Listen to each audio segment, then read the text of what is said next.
출근길 뉴스를 종합해드립니다. 깊이 있는 뉴스 YTN FM 출발 새 아침. 신율의 출발 새 아침 3부 순서 시작합니다. 오늘도 여러분들의 의견 기다리고 있는데요. 유료 문자, 짧은 문자 50원, 긴 문자 100원이죠. 샵 0945로 여러분들의 의견 보내주시면 저희가 방송 중에 여러분의 의견 반영하도록 하겠습니다. 자, 그러면 신율의 출발 새 아침 3부 순서 본격적으로 시작하기 전에 광고부터 들으실까요?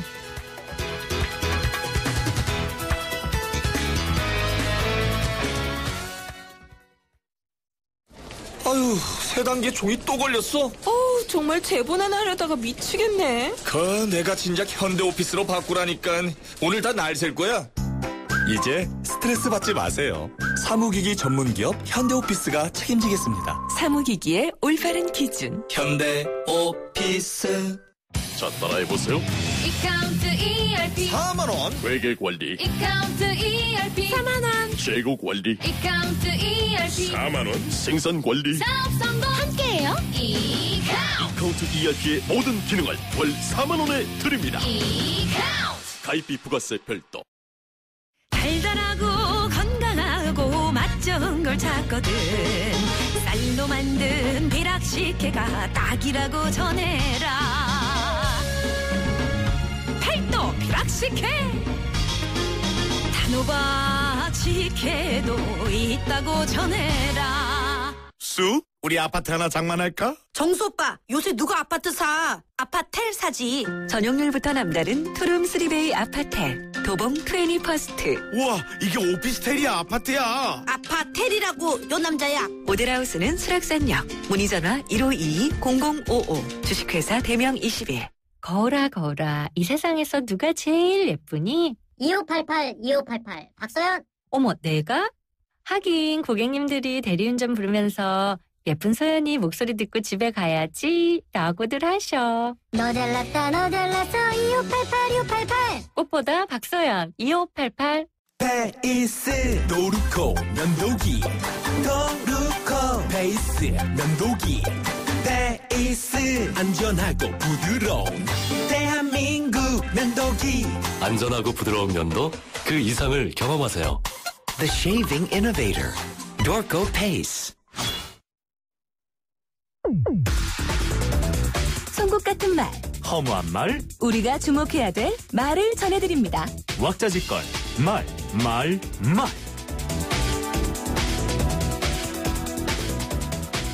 나는 더불어민주당의 적통이다. 김종인 대표의 사심이 작용한 오판이자 정치 보복이다. 공천 대제가 결정된 더불어민주당 이해찬 의원이 한 얘기입니다. 이 얘기는 지난 1988년 총선 때 같은 지역구에 출마했다가 이해찬 의원에게 김종인 대표가 패배한 것에서 비롯된 28년간의 악연을 두고 말하는 것 같습니다. 하지만 이번 이해찬 의원의 컷오프가 여기서 비롯됐다고 객관적으로 단언하기에는 무리가 있을 수 있습니다. 앞서 홍창선 위원장도 말했습니다만 세대 교체의 상징이 당으로서도 필요했을 수도 있었으니까요.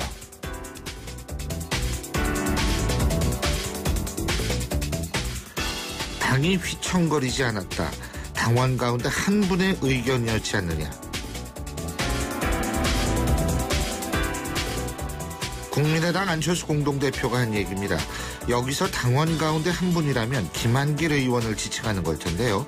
한 분의 의견인 건 맞는지 모르지만 그 한 분이 당내에서 상당히 비중 있는 인물이라는 점을 감안하면 단순히 한 사람이라고 지칭하기에는 무리가 있다는 생각입니다.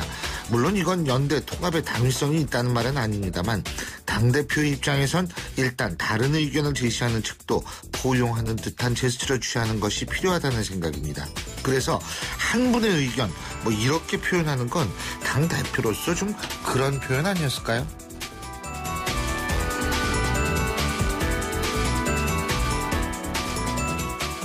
6시간 이상은 자야 한다. 잠의 가치가 사라진 대한민국에서 건강을 이야기하는 것 자체가 의미 없는 일이다.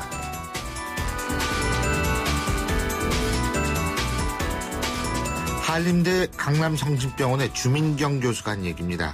한 연구에 따르면 한국인은 만성적 수면 부족 상태라고 하죠. 최근 한 광고를 보면 수면은 시간을 잡아먹는 벌레다. 하루 4시간만 자도 충분하다는 토마스 에디슨의 말이 나오기도 하지만 사실상 에디슨은 평소 화를 자주 내고 주변 사람들을 심하게 닥달하는 것으로 아주 유명했다고 하죠. 또 하루 4시간 수면을 철저히 실천해서 잠들지 않는 총리란 별명을 얻었던 마가렛 세처는 뇌졸중과 치매로 고통의 말년을 보냈습니다. 무엇보다도 건강을 위한 첫걸음은 잘 자는 것이 아닐까 싶은데요. 그래서 하는 말인데 정신 건강을 위해서 우리 국회의원분들도 잠을 좀 충분히 잘 필요가 있다는 생각입니다. 요새 하는 걸 보면 잠 못 자서 그런지 횡설수설, 부분적 기억상실증도 걸린 것 같은데요. 술 그만 잡수시고 잠 좀 자세요. 지금까지 왁자지껄 말말말이었습니다.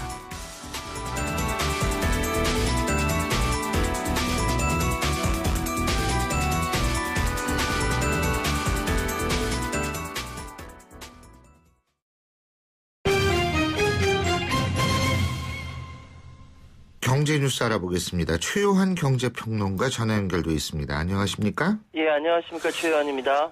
우리 어제 ISA 얘기했잖아요. 예. 근데 어제가 시판 첫날이었는데 생각보다 ISA 상담이 적었다 그러네요? 글쎄 말입니다. 이 은행원들이 이 IS를 판매하기 위해서 자격증도 따고 준비를 했는데 정작 출시 첫날 생각보다 반응이 저조했다는 겁니다. 예. 전용 창구 만들고 전문 상담 인력 배치한 등 분주한 모습을 보였지만 정작 손님들의 발길이 오래 머물지 않았다고 하고요. 예. 근데 요즘 같은 저금리 시대에 은행에서 세제 혜택 주는 상품이 나온다니까 고객의 눈이 쏠릴 텐데, 이게 이제 수수료가 비과세를 상쇄한다. 이런 비판이 많았거든요. 그리고 또 솔직히 예금이나 적금에 수수료 체계가 있었다. 이건 없었으니까 여기에 대한 부정적 시각이 높았다라고 하고요. 이러니까 이제 국민은행, 신한은행 등 시중은행이 신탁형 ISA의 계좌 수수료 대신 상품별로 수수료만 붙이기로 부랴부랴 방침을 정하기도 했고요. 예. 어쨌든 ISA가 국민의 실질적 재산 형성을 위해서 만들어진 계좌인 만큼 수수료 수익보다는 많은 고객들이 가입하는 게 중요하다. 이런 이야기들을 하고 있습니다. 그래서 아마 은행의 정책이 박리담회로 오해할 것이다. 이렇게 이야기들을 하고 있네요. 그렇군요. 예. 자, 그리고 오늘로 한미 FTA 발효가 4주년 된다 그러는데 그렇습니다. 이게 수출은 효자지만 소비자 후생 증대는 미지수다. 이런 평가가 나오고 있는 모양이죠? 그렇습니다. 일단 이제 발효 4주년 2012년 3월 15일이었으니까요. 예. 정부의 공식적인 평가는요. 한미 FTA가 대미 교역 및 투자에 긍정적인 영향을 미쳐 미국이 우리나라의 제2 교역국이자 제1 투자 유치국으로 성장하는 데 기여했다. 이렇게 평가를 하고 있습니다. 네. 그런데 이제 소비자 후생 35조 원 증가, 일자리 35만 개 창출 효과, 이 얘기는 FTA 타결 전에 정부가 내내 강조했던 이야기들이거든요. 네. 이거에 대한 효과는 아직 미지수라는 이야기가 나오고요. 기획재정부, 산업통상자원부, 국제무역원 등에 따르면 일단 한미 교육 규모는 FTA 협상 발효 전보다는 발효 이후에 4년 사이에 131억 달러가 증가했다라고 하고요. 무역 수지 개선에도 굉장히 큰 도움이 되었다. 그리고 외자 유치에도 효자 노릇을 톡톡히 했다. 이렇게 이야기를 하고 있습니다. 그런데 문제는 FTA 타결 전에 정부가 제시했던 여러 가지 장밋빛 청사진, 그야말로 고용 효과 창출, 소비자 후생, 농업 피해 최소화, 이거는 아직 계산이 안 되고 있는 게 데이터 축적이 좀 시간이 필요하다 이렇게 이야기를 하고 있습니다. 예. 다른 거는 개선되는데 요것만 계산이 안 된 모양이에요. 어쨌든 4년, 벌써 4년이네요. 그렇죠. 그리고 SK 등기이사 복귀를 추진 중인 최태원 회장에 대해서 SK 2대 주주죠. 국민연금이 지금 반대한다. 이렇게 입장을 정리한 모양이에요. 그렇습니다. 예? 최태원 회장으로서 뜻밖의 복병을 만난 셈이죠. 세계적인 의결권 자문기구인 ISS가 이제 SK 주식회사의 외국인 주주들에게 최 회장의 등기이사 선임에 반대할 것을 최근 권고했다. 이렇게 알려지고 있고요. 국민연금은 그래 최 회장의 횡령 등 혐의로 처벌받았던 전력이 있어서 SK 주식회사의 등기이사 선임에 반대하는 쪽으로 의결권을 행사한다. 이 방침을 정했답니다.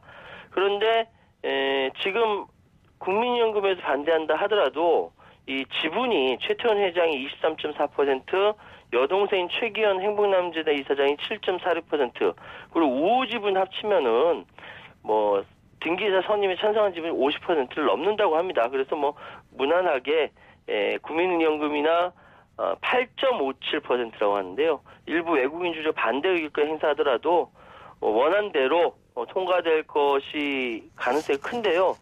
그런데 모르죠. 이게 진짜 가봐야 알죠.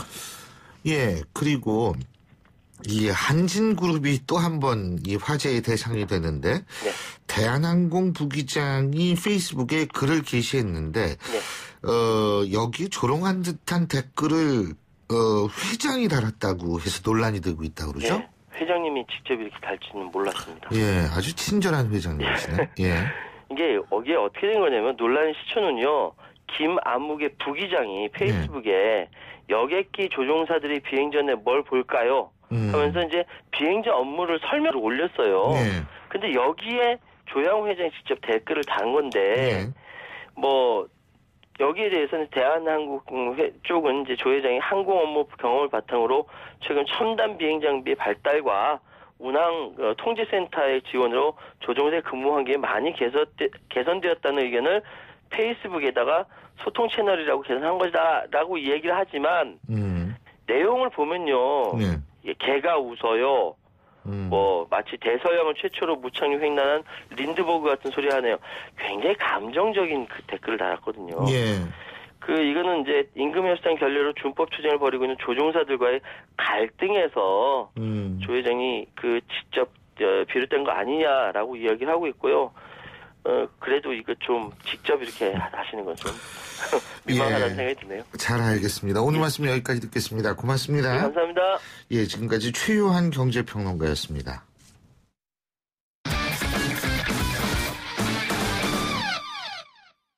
스포츠 소식 알아보죠. 최동호 스포츠 평론가 연결돼 있습니다. 안녕하십니까? 예, 안녕하세요. 예, 오늘 메이저리그 시범 경기에서 우리 선수들끼리의 맞대결이 벌어진다 그러네요? 예, 벌어졌습니다.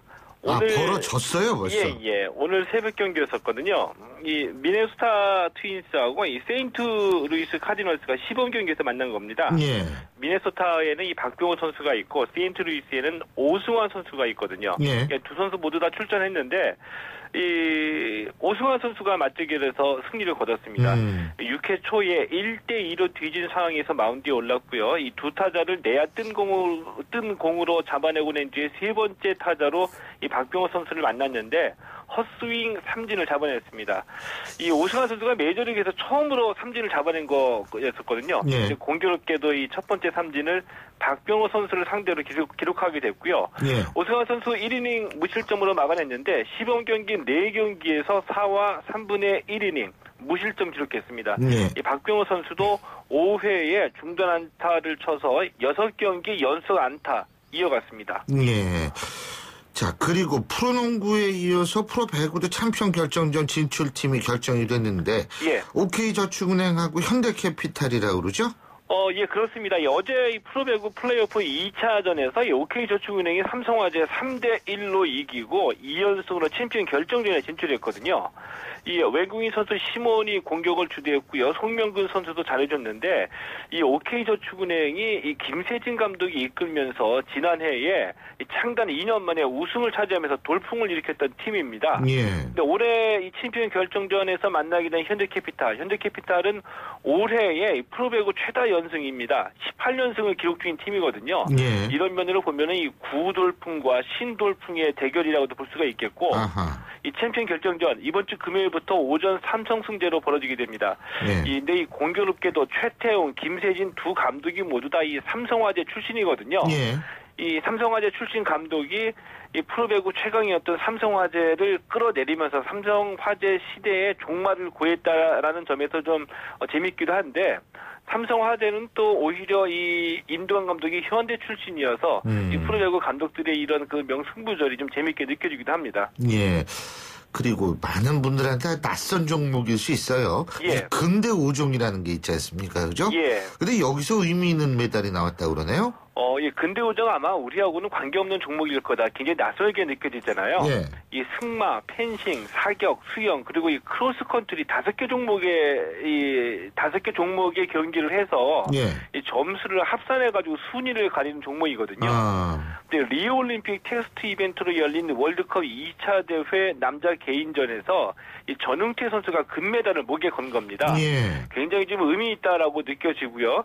이 근대오종에서 이 월드컵 금메달 따는 거는 우리가 2011년 이후에 4년 만인데 이 전웅태 선수가 이미 올림픽 티켓을 확보를 한 선수이거든요. 예. 이 리오올림픽에서 메달 가능성 좀 높였다라고 볼 수가 있고 네. 만약에 올림픽 근대오종에서 메달을 따낸다고 한다면 굉장히 의미 있는 일이라고 볼 수가 있겠죠. 예. 그리고 축구 대표팀 어제 새로 발표됐죠? 예, 그렇습니다. 이 축구 대표팀이 이미 이 러시아 월드컵 최종 예선 진출을 확정 지은 상태이거든요. 근데 2차 예선 잔여 경기가 있습니다. 이 레바논을 상대로 24일에 이 경기도 안산시에서 경기가 열리고요. 27일에는 이 태국하고 평가전에 있는데 이제 바로 이 두 경기에 나설 축구 대표팀 명단이 어제 발표가 된 거고요. 뭐 기성용, 구자철 같은 이 유로파 선수들이 주축을 이뤘고요. 이 K리그에서는 전북의 이재성 선수, 황의조 선수, 이정효 선수 이 3명이 대표팀에 합류했고요. 손흥민 선수는 제외됐습니다. 왜요? 올림픽에 출전하기 위해서 이 소속팀인 토트넘하고 주고받기를 하는 겁니다. 그러니까 이번에는 우리가 차출하지 않겠다. 대신에 올림픽 기간 동안에 좀 보내달라. 이렇게 협상을 하게 된 거였었고요. 이 손흥민 선수 본인도 월드컵에 올림픽에 출전하겠다고 굉장히 강력하게 원했는데요. 왜냐하면은 아직까지 병역 의무를 마치지 못했죠. 올림픽에서 메달 따면 병역 혜택 받으니까 욕심이 좀 클 수밖에 없겠죠. 예, 잘 알겠습니다. 오늘 말씀 잘 들었습니다. 고맙습니다. 예, 고맙습니다. 예, 지금까지 최동호 스포츠 평론가였고요. 신율의 출발 새 아침 3부 순서는 여기서 줄입니다. 잠시 뒤 4부에서 뵙죠.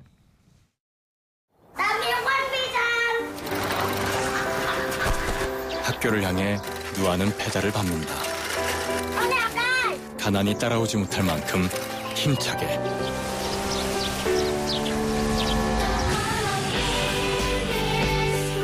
후원이 끝나도 마을 스스로 아이를 돌보게 만드는 월드비전 자립마을 프로젝트. 진정한 후원은 후원이 끝나게 하는 것입니다.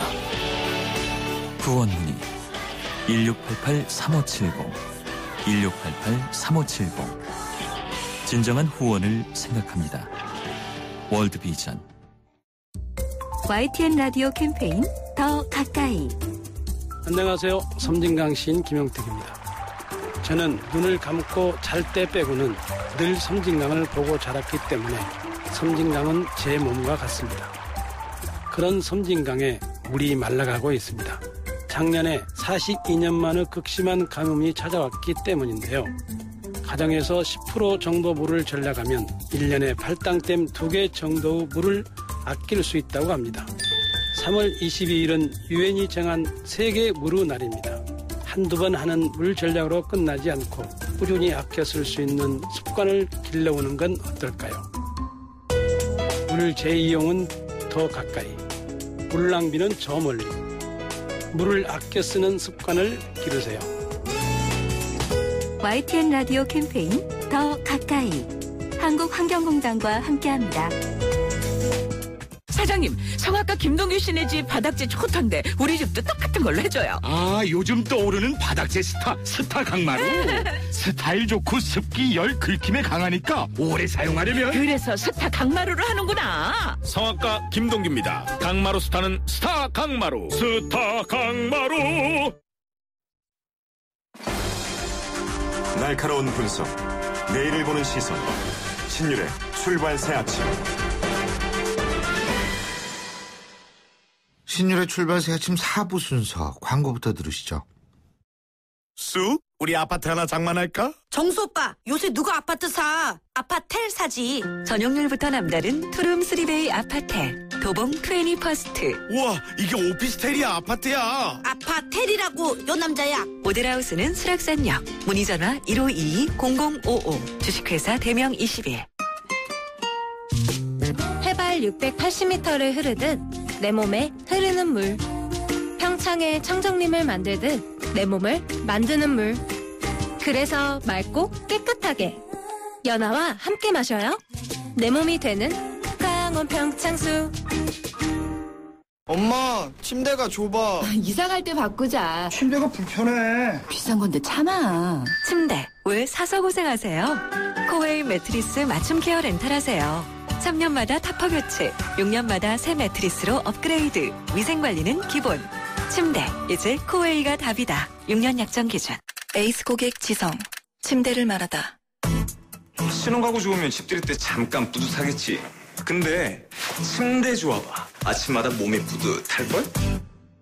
잡았으면 알 텐데. 침대는 가구가 아니다. 침대는 에이스다. 에이스 침대. 사장님, 우리도 모바일 전자결제되면 좋겠어요. 회사 메일, 기업 SNS도요. 아휴, 그걸 다 하려면 돈 많이 들 텐데. 걱정 마세요. 중소기업용 업무 포털 비즈메카 이지가 있잖아요. 결제, 인사, 회계 등 18가지 핵심 솔루션이 무료. 홈페이지에서 무료 용량을 확인하세요. 비즈메카 이지 KT. 15회 복합연비 기준 22.4km의 국내 최고 연비. 다이내믹한 주행 성능은 기본. 스스로 드라이빙을 최적화하는 지능형 기술까지. 머신에서 드라이빙 디바이스로 첫 번째 아이오닉 하이브리드 탄생. 현대자동차. 안녕하세요, 이기호입니다. 미니 스마일 무이자 할부 프로그램 월 28만 3천 원이면 미니 컨트리맨을 다시 할게요. 잘못 읽었네요. 네? 맞다고요? 월 28만 3천 원에 36개월 무이자 할부까지? 한정 판매요? 이게 몇 대 남았나요? 미니 쿠파디 컨트리맨 올포 상납금 30% 기준, 연체 이자율 19%, 중도이자 수수료 2%, 3월 한 달 기준 홈페이지 참조. 지금 이제 8시 30분 37초 지나고 있으니까요. 출근길 슬슬 마무리되는 시간이겠죠. 자, 교통 상황 알아보겠습니다. 나성수 캐스터. 네, 교통량은 줄고 있는데요. 오늘 아침 출근길 돌발 상황이 많습니다. 분당 수서로 청담대교 쪽으로 수서 나들목 목간 지점 1차로에 서 있던 고장난 승용차 방금 전에 치워졌고요. 이 때문에 부근으로 서행됩니다. 반대 성남 쪽으로는 청담대교 북단에서 탄천 1교까지 밀리고요. 동부간선도로 수락 지하차도에서 중랑교까지 정체입니다. 내부순환로 성동분기점에서 종암분기점까지 양방향으로 통제 계속되는 가운데 성산대교 쪽으로 정릉 터널에서 연희램프 구간 정체고요. 북부간선도로 이용해서 외곽으로 나가는 길 종암분기점에서 구리시계까지 전 구간 정체입니다. 신유리 출발 새 아침 교통정보였습니다. 신유리 출발 새 아침 오늘 순서 시작합니다. 오늘 아침 당신이 듣고 싶은 뉴스 94.5MHz YTN 뉴스 FM 신유의 출발 새 아침.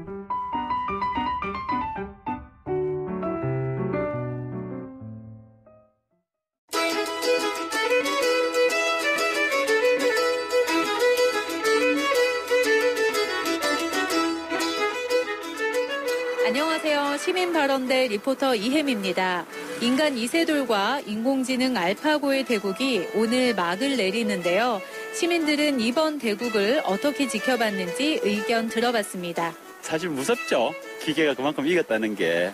처음에는 그냥 이세돌 본인도 5대0으로 이기겠다 그랬었는데 세 판까지 지고 나니까 한 판 이기는 게 목표라 그러니까 결국 뭐 피할 수 없는 부분이니까 그쪽으로 가겠죠. 저 정도까지 인공지능의 발전이 됐다는 게 앞으로 결국 인간을 추월하지 않겠습니까? 인간이 기계, 로봇이 될 세상이 멀지 않았다는 측면에서 사실 두려운 점이 큽니다. 보면서 이렇게 많이 기술 발전했구나 이 생각도 들고 굉장히 인상 깊었고요. 이렇게 기술이 많이 발전해서 같이 인간이랑 게임할 수 있다는 게 정말 놀라웠어요. 그리고 이게 기술이 발전하다가 인간 생활까지 침범하게 되면 좀 무서울 것 같다는 생각도 들고 영화처럼. 벌써 이런 시대가 왔나라고 생각을 했었거든요. 그런데 이미 다른 데서는 이미 다 발전이 돼 있었다고 그러더라고요. 그래서 좀 많이 놀랬던 것 같아요. 4대국 한번 본 적 있어요. 인간이 이겼다 뭐 이렇게 얘기를 하는데 글쎄요, 좀 더 봐야 되지 않을까 싶습니다. 인간과 기계를 꼭 대결로 가는 게 아니라 좀 잘 활용할 수 있는 걸로 준비를 하면 법도 그렇게 같이 되면 좋겠다라는 생각을 좀 하고 있습니다. 이세돌이 졌다고 했을 때 좀 화가 많이 났었어요.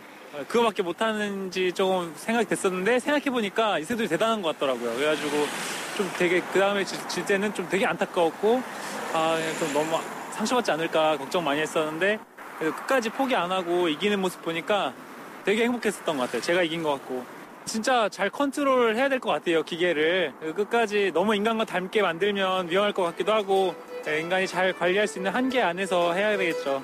신기했죠. 과연 이길 수 있을까 궁금하기도 했는데 4번째 대결에서 이겼잖아요. 그래서 역시 이세돌이다라고 생각하고 되게 기분이 좋았어요. 멋지고요.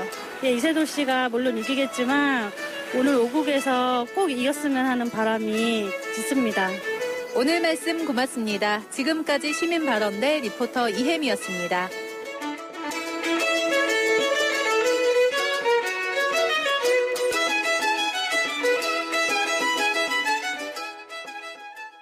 예, 지금 오늘 마지막 대결이죠. 이세돌 9단과 알파고의 대결.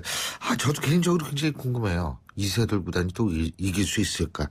여러분들도 궁금하실 텐데 저희 YTN은 신속하게 이 소식을 여러분들께 생생히 전해드릴 겁니다. 자, 그리고 좀 다른 얘기인데요. 여러분 ISA 얘기 많이 들어보셨죠? 이 다양한 금융상품을 한 계좌에 담아서 운용할 수 있다. 그래서 개인종합 자산관리계좌 약칭 ISA가 어제부터 본격 판매에 들어갔는데 만능통장, 국민통장이라고 불리고 있는 것이 아니라 부르라고 하는 것 같습니다. 자, 이런 측면에서는 왜 부르라고 하는지 더 참 궁금해집니다. 그래서 지금 ISA 실질적으로 어떤 혜택이 있고 어떻게 하면 잘 활용할 수 있을지 동국대학교 경영학과 강경훈 교수와 알아보겠습니다. 교수님, 안녕하세요. 예, 안녕하십니까. 예. ISA, 아마 우리 청취자 여러분 IS는 많이 들으셨을 거예요. 이슬라믹 스테이트. ISA는 뭔가요, 근데? 영어로는 이제 Individual Savings Account, 그래서 이 개인이 여러 가지 금융상품을 하나의 통장에 담을 수 있는 겁니다. 예금, 적금, 주식, 펀드, 파생상품, 이렇게 여러 가지 금융상품을 하나의 계좌에 종합적으로 관리할 수 있는 그 상품을 말합니다. 예. 근데 재밌는 게요. 우리가 예를 들면 국민차, 예? 국민 가수, 국민 배우, 이렇게 얘기를 하는 거는 그만큼 국민들의 사랑을 받고 있기 때문에 나중에 이름이 붙여지는 거거든요. 그죠? 근데 이 ISA는 무슨 국민 통장, 이렇게 부르라고 하는 거 아니에요? 이거는 진짜. 예? 왜 그런 거예요, 이건? 이제 정부가 이제 홍보를 많이 하고 있고요. 그 다음에 이제 금융회사들도. 그러니까 왜 홍보를 하고 있냐 이거야, 내 얘기는. 이 상품이 일단 세금 혜택이라든가 여러 가지 장점이 많은 건 사실입니다. 그리고 이 상품 개발한 이유가 저축을 장려하고 재산 형성을 권장하기 위해서 이제 만들어진 거거든요. 예.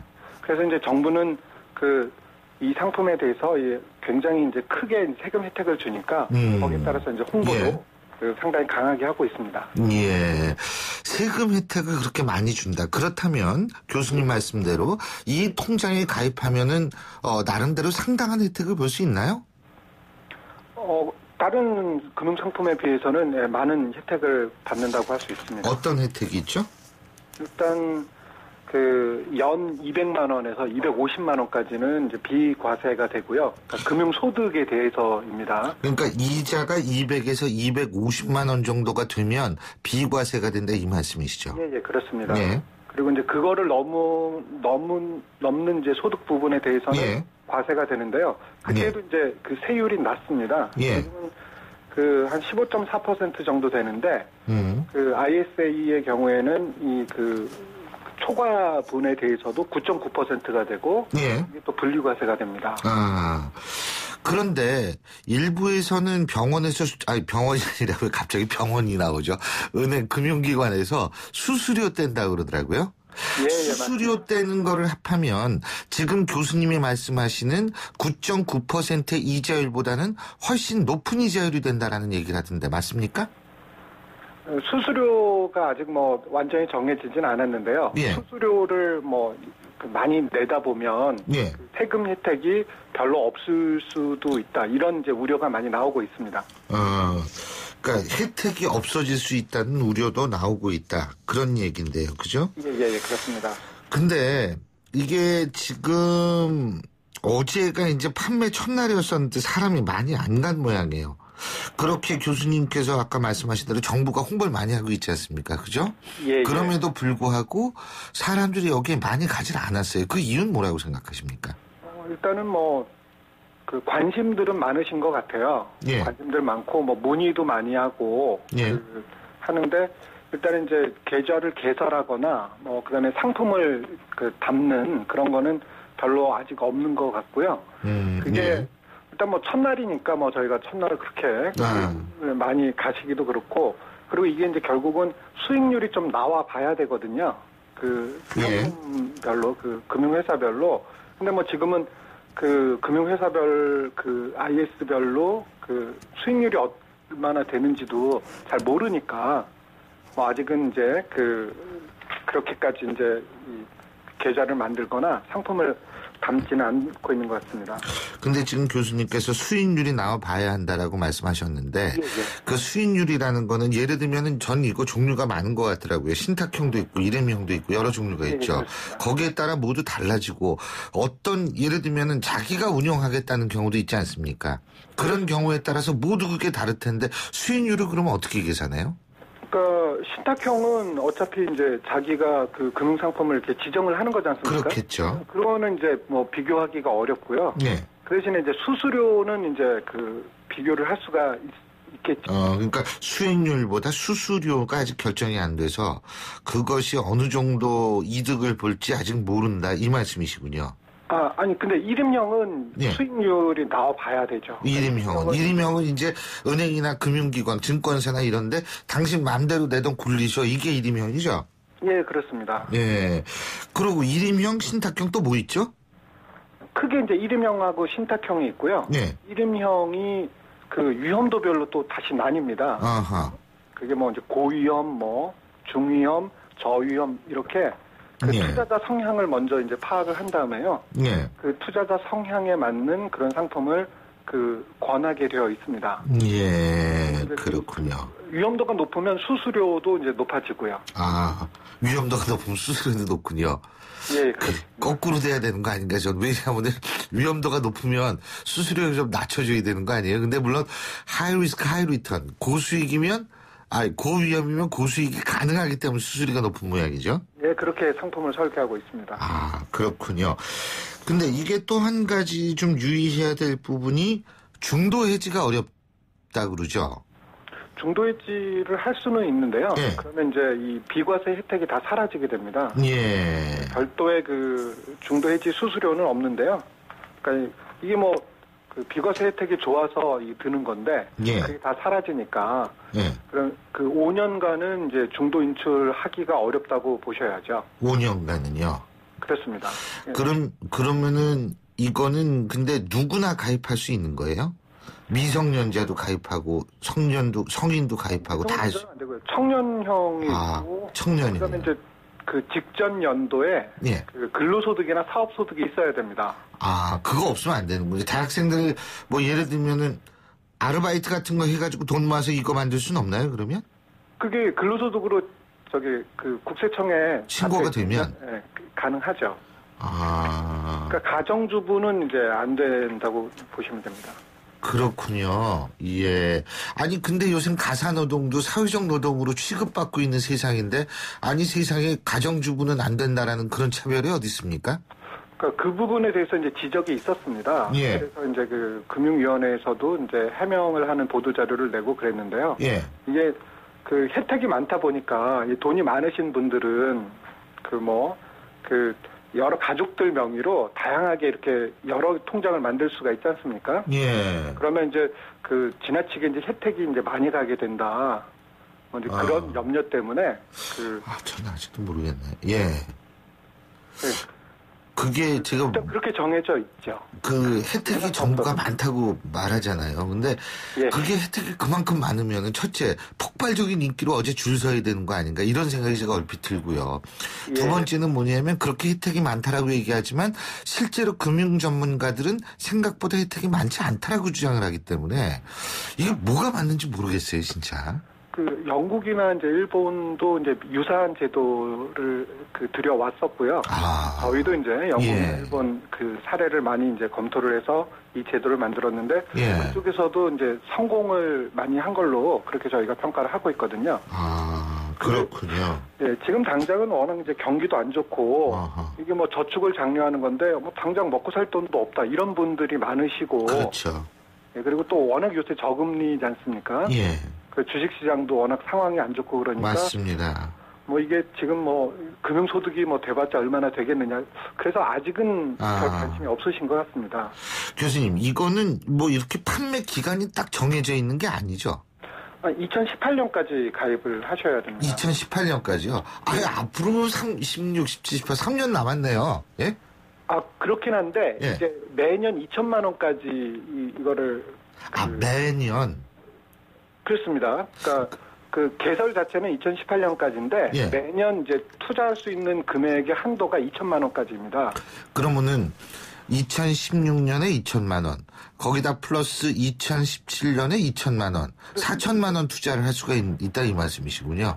그래서 이제 5년간이니까요. 그러니까 이제 5년간인데 이게 올해 이제 1,000만 원만 투자를 했다고 해서 내년에 3천만 원이 되지는 않습니다. 그러니까 그 매년 한도는 이게 이제 그게 2년이 되지 않고요. 예. 그냥 그 해에 2천만 원까지. 그러니까 올해는 이제 아직 여유가 있고요. 예. 그다음에 이제 내년, 후년 그거는 그때 가서 새로 이제 한도가 정해지기 때문에 예. 그거는 이제 검토를 잘 하셔야 되죠. 그러니까 이제 5년 뒤에 한 1억 정도는 집어넣을 수가 있겠네요. 돈 많으신 분들은. 네, 최대 한도가 1억이 되겠습니다. 그렇군요. 그래서 거기에서 250만 원까지는 이자까지는 세금을 물리지 않는다. 그런 얘기군요. 예, 200만 원까지고요. 200만 원이요? 네, 소득이 좀 낮은 분들은 250만 원. 그렇군요. 예. 어쨌든 교수님도 들으셨어요, 이거? 저도 아직은 안 들었습니다. 이제 뭐 들으시면 되겠네요. 어쨌든 조금 이렇게 이 수수료나 이런 거 정해진 다음에, 그죠? 이렇게 좀 관망했다가 드는 것도 하나의 방법이겠네요. 예, 그렇게 많이들 조언을 하고 있습니다. 예, 잘 알겠습니다. 그래도 교수님이 설명해 주시니까 좀 알 수 있을 것 같아요. 예. 감사합니다. 오늘 말씀 여기까지 듣죠. 고맙습니다. 예, 감사합니다. 예, 지금까지 동국대학교 경영학과 강경훈 교수였습니다. 여러분은 지금 FM 94.5MHz로 방송되고 있는 신율의 출발 새 아침을 듣고 계십니다. 의견 주실 분은 짧은 문자 50원, 긴 문자 100원의 이용료가 드는 휴대전화 문자 메시지 샵 0945번으로 의견 남기실 수 있습니다.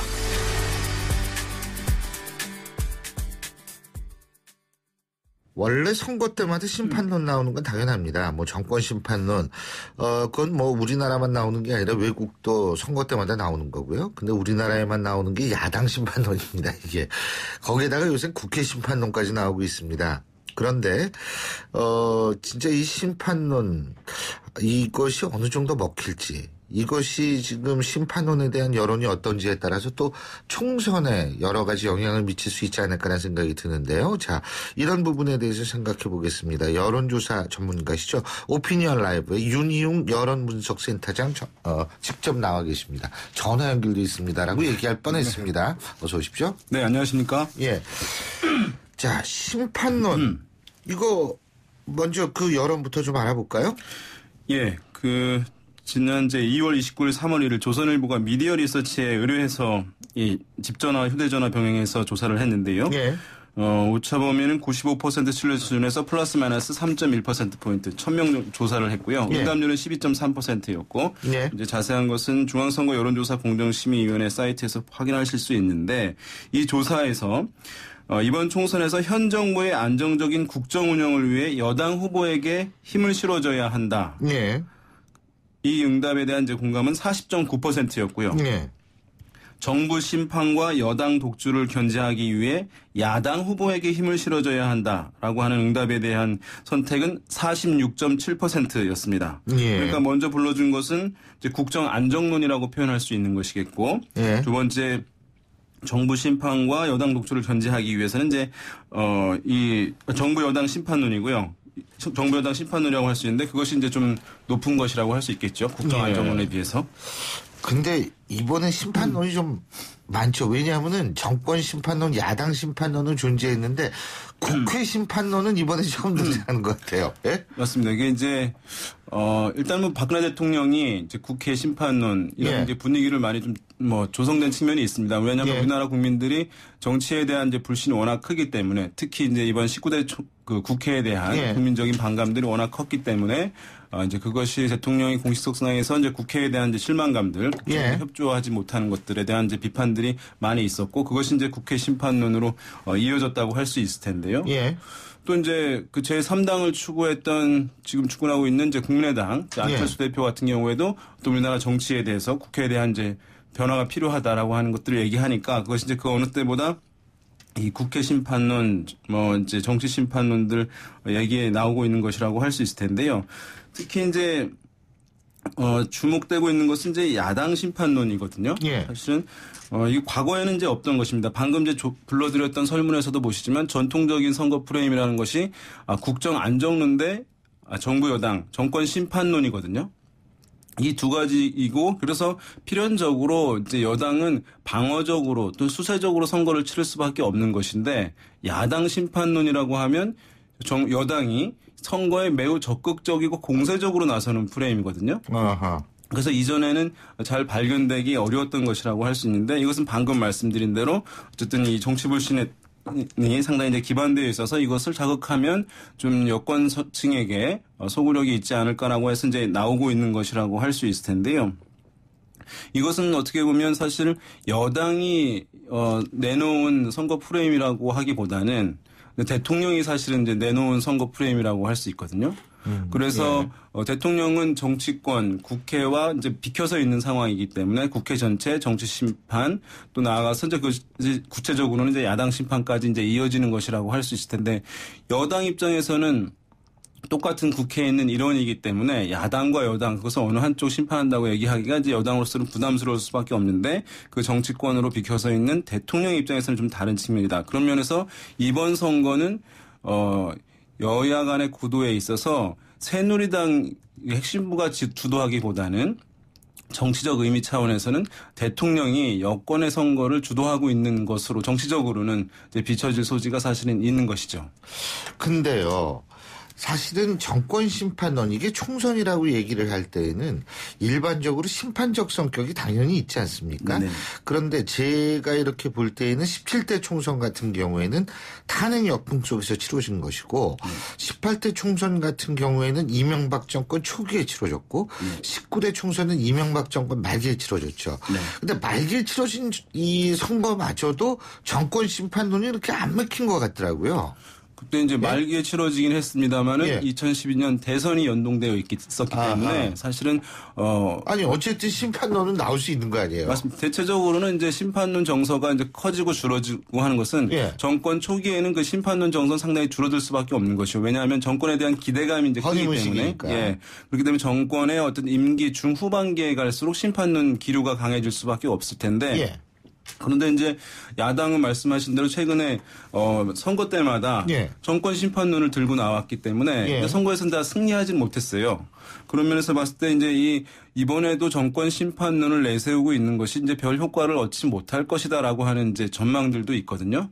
그것이 이제 상당히 막연하기 때문에 그렇습니다. 그러니까 일단은 야당이 기본적으로 정권 심판의 도구로서의 신뢰를 획득했느냐 여부. 문제가 있을 테고 계속해서 이제 반복해어 왔던 것이기 때문에 신선감이 떨어졌기 때문에 이제 유권자들의 반응도가 또 높지 않다는 것일 수 있는데 그런 면에서 그 추상적인 정권 심판론을 지금 더불어민주당 야당에서는 경제 실정 심판론으로 전환시키려고 이제 하고 있는 것 같습니다. 그러니까 정권 심판론은 추상적이고 막연한 데 비해서 경제 실정 심판론은 상당히 이제 구체적이라고 어떤 근거가 있는 것으로 이제 비춰질 수 있는 것이기 때문에 기존에 있었던 정권 심판론의 비판을 다소가 이제 약화시킬 수 있을 텐데 그래서 이제 이것이 이제 일정 정도는 효과는 있으리라고 봅니다. 과거에 보면 보수 정치 세력이 경제에 있어서는 상당히 우위에 있다고 하는 인식이 있었어요. 산업화를 주도해왔기 때문에. 근데 보수 정권 2번을 거치면서 그 신화가 일정 부분 이제 약화되었고 또 그 정권 경제 실정 심판론을 얘기하는 데 있어서 그럼 야당이 경제에 있어서 우위에 있다는 걸 증명해야 되는데 최근에 이제 김종인 대표가 경제 전문가다 보니까 그러면 그 메신저가 메시지를 전달하는 데 있어서 약간은 이전에 비해서는 신뢰를 얻지 않았냐라고 하는 얘기가 있을 수 있기 때문에 얘기를 하고 있는 것인데 이것을 아마 이제 야당에서는 적극적으로 선거 프레임에 이제 활용하려고 하고 있는 상황입니다. 근데 이 심판론 물론 맨 처음인데 사실은 프레임이라는 게요. 저는 이게 그 유권자들에 의해서 나온 이슈를 가지고 프레임을 만드는 것과 그죠? 인위적으로 심판론을 들고 나서 프레임을 만드는 것이 좀 차이가 크지 않을까라는 생각이 들거든요. 네. 원래 이제 가장 좋은 선거 프레임을 정할 때는 유권자들이 일단은 그 그렇죠. 시대 상황에서 가장 원하는 것. 그래야죠. 네. 그러면서도 자기 정당, 나의 정당, 우리의 정당이 가장 장점이 되는 부분. 또 그러면서 상대 경쟁 정당이 가장 약점이 되는 부분. 그렇죠. 이 세 가지가 모아져서 이 프레임을 만들면 가장 잘 만든 선거 프레임이라고 합니다. 예. 왜냐하면 유권자들이 원하는 것을 찾아냈는데 그것을 선거 프레임으로 어느 정당에 내세웠는데 상대 정당이 더 잘해요. 그러면 그건 이제 좋은 프레임이 아닌 거죠. 꽝이 되는 거죠. 그러니까 경제에 잘 못하는 정당이 그것을 경제를 전면에 내세우는 것이죠.